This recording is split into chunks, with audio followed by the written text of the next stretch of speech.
नमस्कार, आप सभी का संतोष जी इस क्लासेस में स्वागत है। मैं हूं ऐश्वर्य। आशा करता हूं कि आप सभी खुश हैं, स्वस्थ हैं और सकारात्मक हैं।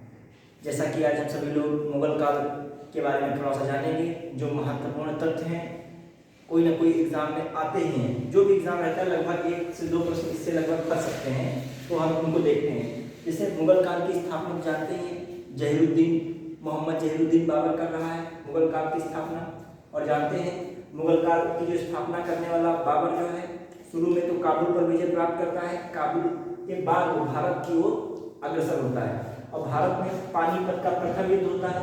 पानीपत का प्रथम युद्ध जो होता है वही जो है बाबर को मुगल वंश की भारत में सत्ता स्थापित करने में मील का पत्थर साबित होता है। तो हम देखेंगे पानीपत का प्रथम युद्ध। इससे थोड़ा सा पहले और चलते हैं। बाबर का जन्म तो फरगना में हुआ था। बाबर चाह रहा था कि हम जो है पश्चिम में जाएं, मतलब ईरान और कंधार समरकंद को जीते, लेकिन वहां पर उसकी लगातार हार हो रही थी। उसी में सरपुर का युद्ध होता है 1501 में। सैबानी खान होता है, सैबानी खान बाबर को बुरी तरीके से हरा देता है। फिर बाबर का जो है रुख किधर की ओर आगे चल के होता है, काबुल पर। हालांकि सैबानी खान जब हरा देता है, फिर बाबर उसके बाद जाता है ईरान साइड में। सैबानी खान मर चुका होता है, कुछ दिन बाबर वहां अपना शासन करता है। 8 महीने बाद फिर बाबर वापस आ जाता है और बाबर आने के बाद किस पर विजय बाबर करता है, जो है ईरान पर वापस आने का कारण क्या रहता है, ईरान के फिर शासक इसको वहां शासन करने नहीं दे रहे हैं। तो बाबर के पास ऑप्शन है, पश्चिम से किधर चला जाए, अब पूर्व में चला जाए। पूर्व में चलता है तो काबुल पर विजय प्राप्त करता है। 1504 में ये काबुल पर विजय प्राप्त करता है और काबुल पर विजय प्राप्त करने के 2 वर्ष बाद ये 1506 में किसकी उपाधि यहीं पे लेता है, पादशाह की उपाधि ग्रहण करता है। बाबर जो है किसकी उपाधि ले रहा है, पादशाह की उपाधि ग्रहण करता है।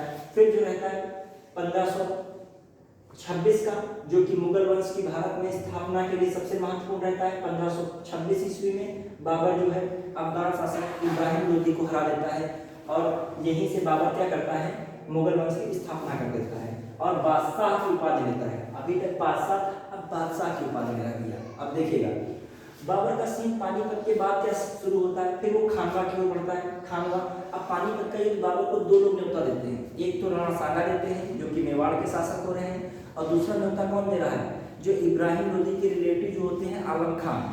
आलम खान के रिलेटिव होते हैं दौलत खान। दौलत खान दिलावर खान को इनके पास भेजता है, किसके पास, बाबर के पास। आइए और यहाँ पर जो है इनको हटाइए, इब्राहिम लोदी को। तो जो है 3 लोग न्योता देने में महत्वपूर्ण ये हैं। इनका तीनों का ग्रुप जो है आलम खान, दिलावर खान और जो है दिलावर खान के पिता जो हैं दौलत खान। तो कौन से, आलम खान, दौलत खान और दिलावर खान। दूसरी तरफ राणा सांगा जो मेवाड़ के शासक हैं, वो सोचते हैं कि यहाँ पर जब ये आएंगे तो अफगान शासक जो है इब्राहिम लोदी का दिल्ली से तख्ता पलट होगा और हम उस दरमियान जब ये 2 लोग भिड़ रहे होंगे, बाबर और इब्राहिम लोदी, तो हम उस समय अपनी स्थिति मजबूत कर लेंगे, दिल्ली पर कब्जा कर लेंगे। और दूसरा फैक्टर इनका ये रहता है सोचने का कि जैसे तैमूर लंग 1398 में आया, भारत को छिट करके चला गया, ऐसे ही शायद बाबर भी आए, भारत को छिट करके अपना लूट लाट के चला जाए, फिर हम ही सत्ता संभालेंगे, कोई ऐसा यहाँ पर शासन नहीं जाएगा दिल्ली सल्तनत टाइप का, ठीक है। लेकिन ये दोनों चीजें राणा सांगा की गलत साबित होती है। फिर क्या होता है, पानीपत का जो युद्ध जीत चुका होता है, पानीपत कहाँ पड़ता है, हरियाणा में पड़ता है, ये बाबर जीत चुका है। अब पानीपत के युद्ध के जीतने के साथ ही उसकी स्थिति मजबूत कहाँ हो रही, दिल्ली और आगरा, समझ लीजिए भारत का नियंत्रण उसके हाथ में, खासकर उत्तर भारत का उसके हाथ में आ गया। अब उसकी ओर बढ़ता है खानवा। खानवा का युद्ध 1527 में होता है। खानवा का युद्ध ये कौन कर रहा है, राणा सांगा, जो बुला रहे हैं अब उन्हीं से क्या कर रहा है, युद्ध कर रहा है। राणा सांगा के पास सेना पावरफुल है, ज्यादा लोग हैं और इनके पास अभी इतना मामला नहीं, लेकिन ये क्या करता है, जिहाद का नारा छेड़ देता है। जिहाद का मतलब क्या होता है, धर्म युद्ध। कहता है जितने भी मुस्लिम हो सब लोग आ जाइए इस्लाम की तरफ से, और जिहाद का नारा देके क्या राणा सांगा को हरा देता है। और जो है तो पूछा का प्रश्न आता है, कई बार आता है, जो है बाबर ने जिहाद सर्वप्रथम कहाँ इस्तेमाल किया था, तो खानवा के युद्ध में बाबर सर्वप्रथम जिहाद का इस्तेमाल करता है और राणा सांगा वहां पर पराजित होते हैं। अंत में राणा सांगा को जहर देके ही उन्हीं के सरदार वगैरह मार देते हैं। अब उसके बाद अगला युद्ध आता है चंदेरी का युद्ध। चंदेरी का युद्ध काफी महत्वपूर्ण माना सकता है, क्योंकि चंदेरी भी राजस्थान उत्तर प्रदेश के बीच पड़ रहा है। अब चंदेरी में मेदिनी राय एक तरफ होते हैं, मेदिनी राय चंदेरी के शासक होते हैं, दूसरी ओर बाबर, वहां पर भी मेदिनी राय की हार होती है, बाबर वहां पर जीतता है। अब बाबर अपनी स्थिति को देखिए बढ़ाता जा रहा है। तब तक घाघरा भैया किस नदी के किनारे है, ये घाघरा नदी भी है और ये किसकी सहायक नदी, गंगा की सहायक नदी। यहाँ पे लगभग पूर्वी उत्तर प्रदेश, बिहार, उत्तर प्रदेश के साइड में घाघरा नदी, गंगा नदी मिल रही है। तो अब सोचिए बाबर को चिंता कहाँ की है, पूर्व भारत की। पूर्व भारत खासकर मतलब बंगाल और बिहार वाला क्षेत्र। बंगाल और बिहार के पास बाबर अपनी स्थिति मजबूत करने के लिए घाघरा का युद्ध करता है। घाघरा का युद्ध जो होता है वो कौन लड़ रहा है, अफगान शासक महमूद लोदी लड़ता है। उसमें भी बाबर विजय जीत जाता है और वहां पर भी स्थिति मजबूत कर लेता है। अब बाबर को चिंता सताई रहती है कि हम पूर्व तक तो बढ़ गए लेकिन काबुल जो है अभी बाकी रह गया। काबुल का विजय अभियान सोच ही रहा होता कि हम उधर को भी नियंत्रण करें जहाँ से हम आए थे, लेकिन जो है बाबर की मृत्यु हो जाती है। और बाबर की जो है शुरू में तो आगरा में इनको दफनाया जाता है, लेकिन बाद में इनकी जो है कब्र या मकबरा कह सकते हो कहाँ बना हुआ है, बाद में दफनाया कहाँ जा रहा है, काबुल में ले जाया जाता है, वहीं पर बाबर का मकबरा है। तो प्रश्न आता है बाबर का मकबरा कहाँ पर है, तो काबुल में है। ठीक है, अब हम लोग देख रहे हैं आगे कलिंजर का युद्ध। कलिंजर का युद्ध, अब यही समझिए 1531 से हुमायूं की कहानी शुरू हो रही है। बाबर का मामला फिनिश। अब किसकी कहानी शुरू हो रही है, हुमायूं। हुमायूं भैया इनका पहला युद्ध होता है 1531 में। ये कौन सा युद्ध है, कलिंजर का युद्ध। इसमें हुमायूं की क्या होती है, जीत होती है। शेर खान जो होता है, शेर खान नहीं होता, इसमें मेवाड़ के शासक, मेवाड़ के नहीं कह राजपूत शासक होते हैं, वो बराबर लड़ाई करते हैं। हाँ, अब जो है कलिंजर का युद्ध के बाद क्या रहता है मामला, जो आता है दोराहा का युद्ध। और दोराहा खासकर ये इंपॉर्टेंट रहता है। ये भैया दो युद्ध हो रहे हैं, दोराहा तथा चुनार का युद्ध। दोराहा को कभी कभी देवरा का युद्ध कहते हैं। कौन सा युद्ध, देवरा का युद्ध। ये दोराहा को दोहरिया का युद्ध कहते हैं। दोराहा देवरा के युद्ध है 1532 में हो रहे हैं। लखनऊ के पास से दोराहा देवरा पड़ता है, मतलब यूपी में पड़ रहा है।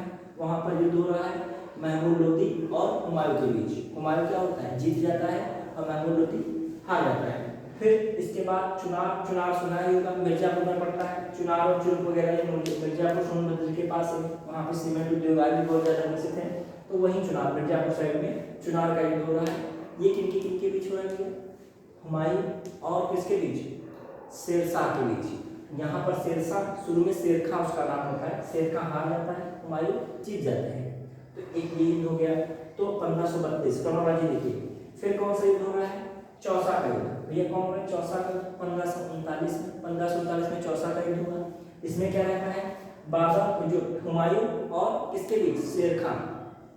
हुमायूं और शेरखां के बीच क्या हो रहा है, अच्छा एक इससे चुनार का युद्ध 1532 में होता है। इसमें क्या होता है, हुमायूं जीत जाता है, शेरखां हार जाता है। फिर 1538 में चुनार का युद्ध दूसरा होता है, जिसमें शेरखां जीत जाता है, हुमायूं हार जाता है। अब हुमायूं की हारने का सिलसिला भैया शुरू हो गया है। 1539 में हुमायूं हार गया, किससे, शेरखां से हार गया हुमायूं। अब हारने के बाद 1539 चौसा कहाँ पड़ता है, ये उत्तर प्रदेश में ही चौसा पड़ता है। ठीक है, उत्तर प्रदेश में चौसा पड़ता है, आगरा के पास ही चौसा है। ठीक, अब जो है खानवा, ये भी भैया उत्तर प्रदेश में है। ये कभी कभी एरिया पूछ लेता है कहाँ, ये भी यूपी आगरा के पास है। चंदेरी राजस्थान, घाघरा यूपी बिहार है। आपका ये दोराहा और चुनार, ये दोनों यूपी में, खासकर यूपी वाले स्थान याद रखिए। दोराहा चुनार उत्तर प्रदेश स्टेशन से हो सकता है, क्वेश्चन हो जाए कहाँ पड़ता है। चौसा कहाँ पे है, ये भी उत्तर प्रदेश में है। ठीक है, आगरा के पास चौसा। ठीक, तो अब चौसा को वहाँ पे हुमायूं हार जाता है और कौन जीत रहा है, शेरशाह जीत रहा है। अब चौसा का युद्ध जीते ही शेरखां, जो शेरशाह का पहले नाम क्या होता है, शेरखां होता है। शेरखां जो है अपनी कौन सी उपाधि लेता है, शेरशाह, और सूरी कहलाता है, शेरशाह सूरी। ठीक है, सूरी वंश का माना जाता है शेरशाह। अब देखिए शेरशाह हो गया, शेरखां से शेरशाह हो गया। अब यही शेरशाह हजरत आला की उपाधि लेता है, बाद में सुल्तान की उपाधि भी शेरशाह लेता है।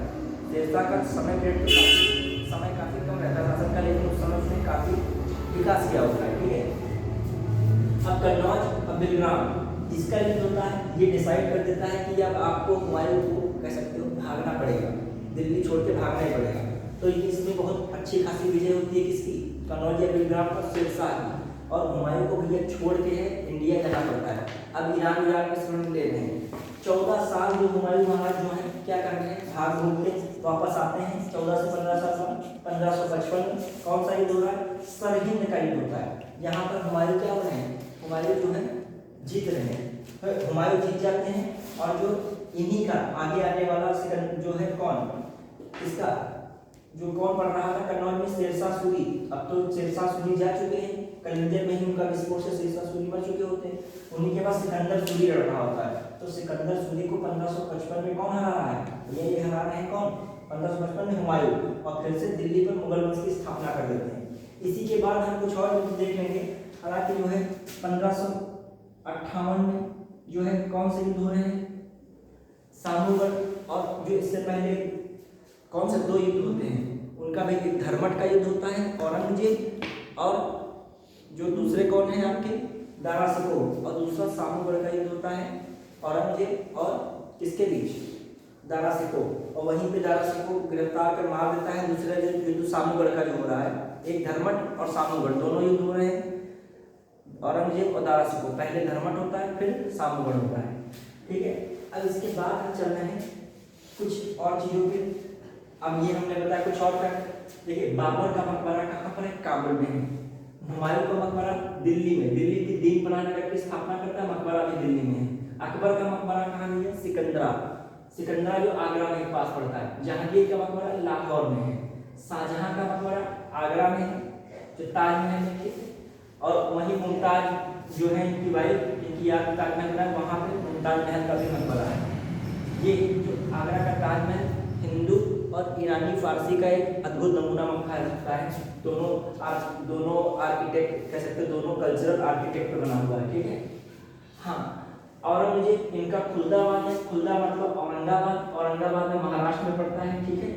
इन्हीं के समय संत जो है रामदास, जो कि शिवाजी के गुरु थे, इनके समकालीन थे संत रामदास। और एक चौथे गुरु जो होते हैं, जो कह सकते हो सिख गुरु चौथे रामदास, वो अकबर के समय होते हैं। ये संत रामदास है या समर्थ रामदास, ये अलग है, ठीक है। अब दारा शिकोह का मकबरा दिल्ली में है, और बहादुर शाह जफर सबसे अंतिम मुगल शासक कहे जाते हैं। इनका मकबरा कहाँ पर है? रंगून में है। तो हम लोगों ने मकबरे भी देख लिए महत्वपूर्ण। अब हम लोग कुछ चीज़ें देख लेंगे, खासकर अकबर। देखिए, बाबर आया, बाबर के बाद किसका शासन चल रहा है? हुमायूं। बाबर के बाद बीच में कौन? शेरशाह जाता है। शेरशाह के बाद, बाबर के बाद हुमायूं कुछ दिन रहा, फिर शेरशाह आ गया, फिर हुमायूं आ गए। हुमायूं के बाद कौन आया? अकबर आए। अकबर के बाद कौन आ रहा है? जहांगीर आ रहे हैं। जहांगीर के बाद कौन आ रहा है? जहांगीर के बाद कौन आएगा? शाहजहां आ रहे हैं। और जो हम अकबर को थोड़ा सा देखेंगे, अकबर को प्रबुद्ध निरंकुश शासक कहा गया है अकबर को, और अकबर धर्मनिरपेक्ष शासक माना गया है। जितने मुगल काल में भी सबसे धर्मनिरपेक्ष अकबर को ही माना गया, तभी अकबर महान भी कहा गया है। अकबर की कुछ ये सीक्वेंस पूछता है, तो दास उन्मूलन 1561 में अकबर कर रहे हैं, दास्ता खत्म कर रहे हैं। इससे अकबर की सामाजिक नीति का पता चल रहा है, उनकी सामाजिक नीति कैसी थी। तीर्थ यात्रा का समाप्त कर रहे हैं 1563 में, इससे इनका पता धार्मिक नीति अकबर के क्या है। तीर्थ यात्रा का समाप्त करना 1563 में, प्रश्न आते रहते हैं। जजिया कर समाप्त करते हैं 1564 में। यही जजिया कर सबसे पहले कौन लाया था? मोहम्मद बिन कासिम भारत में लगाया था। जजिया कर क्या था? हिंदुओं पर लगाया जाने वाला धार्मिक कर। जजिया क्या था? हिंदुओं पर लगाया जाने वाला धार्मिक कर। फिर इबादत खाना, जहाँ इबादत होती है, पूजा पाठ हो रहा है, वहाँ पे शुरू में मुस्लिम उलेमा वगैरह ही विचार विमर्श करते थे अकबर के साथ बैठकर। लेकिन अब क्या हुआ? सभी के लिए इबादत खाना कब खोला गया? 1578 में। फिर अकबर जो धार्मिक पत्र मस्जिद से जारी करता है, तो महजर उसे कहते हैं 1579 में। फिर दीन इलाही या तौहीद इलाही की स्थापना अकबर कब कर रहा है? 1522 में। नया धर्म स्थापित करने का प्रयास किया। अलाउद्दीन खिलजी ने भी नया धर्म स्थापित करने का प्रयास किया था, सफल नहीं हुए थे। इस प्रकार उन्होंने भी किया, सफल नहीं है। फिर इसके बाद हम देखते हैं, हाँ, इलाही संवत। इसके बाद इलाही संवत से पहले आईना दहसाल पद्धति आता है। आईना दहसाल जो कि अकबर की भू राजस्व व्यवस्था होती है, और ये आईना दहसाल वही है जो मंगोल से ली गई है, लेकिन इसके भारत में निर्माण करता है जनक किसे माना जाता है? टोडरमल को माना जाता है, जो कि सीतापुर से रिलेटेड है। टोडरमल वही। तो ये आईना दहसाल कब आता है? 1580 में। और इसके बाद इलाही संवत चल रहा है 1584 में इलाही संवत। तो हमने ये भी चीज़ें देखनी इंपॉर्टेंट है, क्या कोई इसमें से पूछ लेता है, सीक्वेंस चेक करना पूछ लेता है। फिर हम थोड़ा सा देखेंगे इधर कुछ उपाधियां हैं, जैसे जली कलम। जली कलम की उपाधि दिया कौन दे रहा है? जली कलम की उपाधि अब्दुल हुसैन दे रहा है। अब्दुल हुसैन को अकबर ने दी थी जली कलम।